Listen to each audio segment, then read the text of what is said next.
First answer: no, you cannot. You can desensitize yourself not by choice, but can be done. You cannot turn yourself into a true psychopath. There is a deficiency in the prefrontal cortex, the area of the brain that affects affective empathy and impulsive control. Simply not caring doesn't not mean you will behave or think like a psychopath. You may seem detached, but being desensitized will not remove your empathy. Sociopath and psychopath often are used to refer to the same thing, though a psychopath has an assessment of for diagnosis. Sociopath has no clear designation, usually refers to someone with ASPD. Psychopathy is categorized by a set of thinking patterns and perceptions. ASPD is more geared towards identifying behavioral commonalities. They are often comorbid and share symptoms. Usually, the consensus is ASPD is a mix of nature and nurture, while psychopathy is more reliant on nature. They still often need a mix of the two to manifest.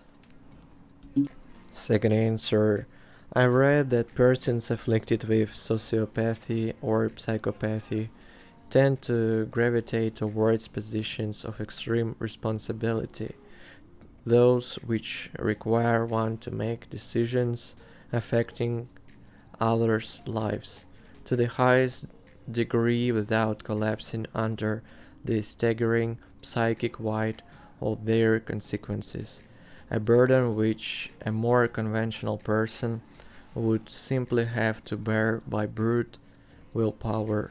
Many do that at least for a while, but it takes its toll. Consider how in 8 years most two-term American presidents look to have aged by 20. Doctors, especially surgeons, fall into this category. When a mortal medical crisis goes down on the operating table and somebody's gotta make a hard choice very quickly, the ability to forego conscience-rooted vacillation and arrive at a decision with clarity by reason can save lives. Nobody can nail it every time though. Mistakes and accidents will happen. That kind of circumstantial guilt might send some doctors into early retirement, but one whose apathy renders such sentiments dead on arrival will still be able to perform surgery with a clear head in any case. Ironically, the sort of mind which is ideal for saving lives in surgery is also ideal for serial murder.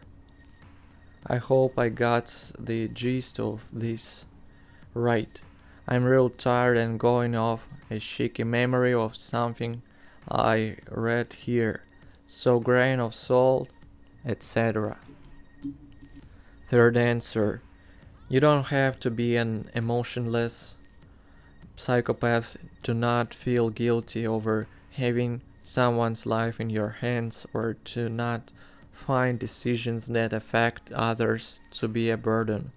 Plenty of people do those jobs with little emotional stress without being all around different in the brain. Apathy is pretty common amongst normal people, not some special power that only a very small percentage of the population has. Fourth answer: you only find this so easy to do because you don't feel effective empathy. For those of us that do, it's automatic and not something you can choose to do without a lot of training. You cannot just pick and choose when you want to feel it. And you can't simply tell yourself that someone is beneath you unless you already believe it. You cannot just stop believing in an established set of morals if those morals have meaning to you. Not just a case of I should feel this way because it's morally acceptable to do so, but that you believe deeply in yourself what you personally feel is right or wrong morally. Like, I feel it's morally wrong to sell drugs. I can't just decide to feel it's morally right all of a sudden. I could choose to ignore those morals, but that is different. Neurotypical people do feel guilt and have affective empathy, even if it's relatively low. You are not neurotypical because you have never experienced it at all, and you find it so easy to choose to believe what you wish. That is unusual. Fifth answer. That is, if my sources are accurate, the definition of a sociopath, maybe not an answer to your question, but they say a psychopath is born that way and a sociopath is a psychopath, only they become that way due to outside influence such as prolonged abuse or trauma or exposure to say violent behaviors and attitudes that mold them into that. Not sure if you could do it to yourself to the degree that you'd be classified as a sociopath, though.